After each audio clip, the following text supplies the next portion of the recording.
Bonjour Florence, bonjour Ben. Bonjour, bonjour à toi Philippe. Donc on voulait faire un petit point aujourd'hui pour nos collègues sur deux, trois choses. Je le dis rapidement, mais on reviendra après dans le détail. C'est l'état des négociations en cours avec notre employeur suite aux élections sur le protocole d'accord sur la mise en œuvre des droits syndicaux dans la ville. Sur une assemblée générale, puisqu'il y a une assemblée générale du personnel lundi. Et puis peut-être aussi sur les retraites, on est extrêmement mobilisés tous les uns et les autres. Donc peut-être Ben, si tu veux nous parler un peu de l'état des négociations qui durent maintenant depuis un moment. Alors bonjour à tous, bonjour Philippe, bonjour Florence et bonjour à tous ceux qui nous regardaient. Merci déjà en tout cas d'être là avec nous en direct aujourd'hui, vendredi 10 février, pour vous dire qu'on est bien en direct. Alors effectivement, comme tu l'as dit Philippe, on est à notre 3e réunion autour de l'exercice des droits syndicaux. Alors, dû aux élections. Voilà, dû aux élections professionnelles, je répète, sur l'exercice des droits syndicaux, il y a énormément de choses à l'intérieur. Il y a les réunions statutaires, il y a les HMI, les heures mensuelles d'information. On a nos heures, donc on a gagné, on a fait 59,7% et avec cela, on a le droit à des heures, à un contingent d'heures qui est là de 3290 heures, dû à notre victoire, 59,7%. Ces heures, ça sert à quoi? Ces heures, ça sert à accompagner les agents, à faire des réunions, et ça c'est important. Je le dis encore une fois, il nous faut des heures pour accompagner les agents. On a énormément d'attentes de la part des agents, et effectivement, bien sûr, tu as raison Florence, on négocie. En tout cas, là, il y a une donne qui a un peu changé cette année avec la municipalité. Il y a l'article 2 qui dit que la collectivité peut nous donner des heures locales supplémentaires qui sont de 1929 heures. Au jour d'aujourd'hui... Répartir entre les trois syndicats. Exactement, répartir au niveau des trois syndicats, au vu de leurs résultats. Au jour d'aujourd'hui, c'est notre point d'accroche. D'accord. C'est quelque chose qui existait avant ou pas ça? Exactement, on nous les a toujours donnés. Toujours, comme tu dis Philippe, on nous les a toujours donnés. C'est toujours un droit, la collectivité peut encore la donner. Exactement. Et donc là, on s'étonne, sincèrement, et on le dit aux agents. Et on le demande. Et on le demande là fermement. La dernière réunion d'hier, nous l'avons redit encore une fois, nous avons même écrit à notre employeur qui est le maire, au jour d'aujourd'hui, nous n'avons aucune réponse sur ces 1929 heures à répartir sur les trois syndicats. Donc, on le dit solennellement, nous n'avons besoin de ces heures pour le bon fonctionnement de notre syndicat, pour accompagner les agents, et il y a une vraie attente sur l'accompagnement des agents. Et notamment, en ce moment, sur les services d'éducation, puisqu'il y a une assemblée générale lundi. Est-ce que tu peux nous expliquer un peu, Florence, du coup Alors du coup, on a fait beaucoup de vidéos justement au niveau parce que c'est une assemblée générale du service éducation, puisque nous avons été alertés il y a deux semaines. Exactement. Voilà, 2 semaines par les agents eux-mêmes.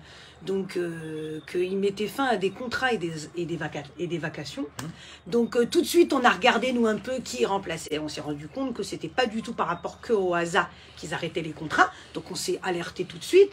Donc, bien sûr, nous avons fait notre rôle. C'est-à-dire, nous avons appelé les RH, nous avons appelé la direction générale, les élus et Anthony Genta. Donc, on a alerté tout le monde. On a même fait un mail au maire en lui disant qu'on s'étonne que l'engagement qui avait été donné par la collectivité, c'est-à-dire ils ont fait des contrats et ils ont pris en compte l'ancienneté des collègues.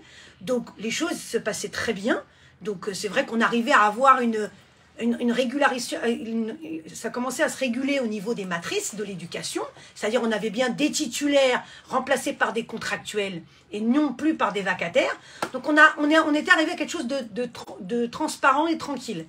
Sauf que là, sans prévenir personne, du jour au lendemain, on nous arrête les contrats et les vacations. Donc on a fait une réunion avec le service éducation la semaine dernière, où on a décidé de faire une assemblée générale un peu pour dire notre ras-le-bol, parce que ça fait donc 2 semaines que les agents du service éducation travaillent en dégradé, c'est-à-dire on a arrêté les contrats, on a arrêté les vacations, voilà. Donc l'assemblée générale, c'est quand, c'est où? C'est lundi, donc le rendez-vous c'est à la Bourse, voilà. À quelle heure? À 9 h. D'accord. Et qui peut venir? Alors, en tout cas, c'est tous les agents du service éducation, c'est-à-dire les gardiens, les agents d'entretien, les ASEM, les responsables, les agents de maîtrise, y compris les cadres du service, puisque eux aussi subissent les difficultés de ces arrêts de contrat, puisque... Et voilà. je vais même rappeler surtout les vacataires et les contractuels. Voilà.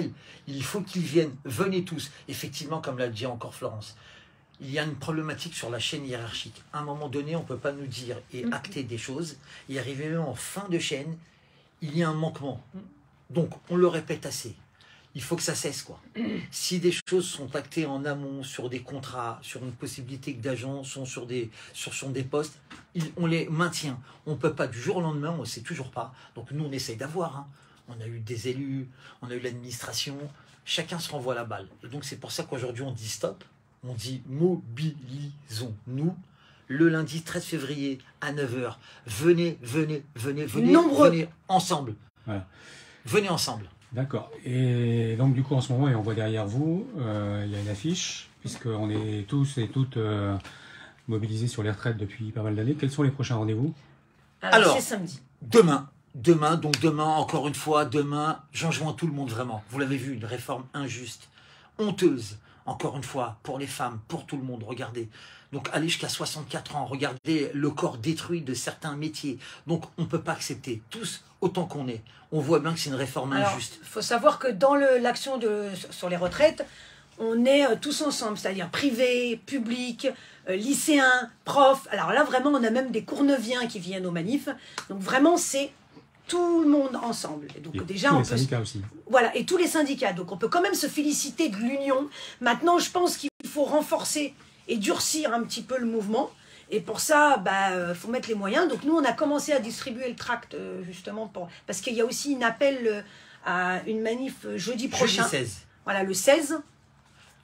Et bien sûr, Donc on a un tract, hein, on l'a diffusé partout. On peut regarder, voilà, on commence à le diffuser, on l'a diffusé partout, voilà. Donc par contre, le but aussi, c'est de dire au personnel et au privé, au public et aux salariés, aux retraités, aux lycéens, puisqu'on a eu beaucoup de lycéens à la dernière manif, et les profs, c'est de dire qu'il faut être plus nombreux. C'est-à-dire que la prochaine manif de jeudi, il faut que chacun se prenne en main et dise, il faut au moins que je fasse une manifestation pour prouver mon mécontentement sur la retraite. Voilà, c'est important. C'est maintenant ou jamais. Si vous ne vous battez pas maintenant, il n'y aura que des regrets. Donc demain, c'est à 13 h, place de la République, le départ, c'est ça? C'est ça. Il y a des rendez-vous à la Courneuve ou pas?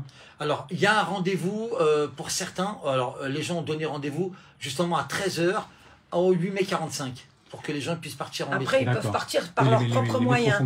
Exactement, les métros fonctionnent, il n'y a pas de grève. Samedi, c'est facile. Voilà, c'est facile. Et je vous le dis encore une fois, on est samedi, on peut aller en famille. Je pense que les gens qui n'ont pas pu y aller pour X ou Y raison sur la semaine, samedi, c'est le moment. C'est le moment. Par contre, jeudi, il y aura un quart. On rappelle juste, voilà, on a un quart. Effectivement, on verra si l'occasion de faire un deuxième quart, mais en tout cas, nous avons déjà un quart.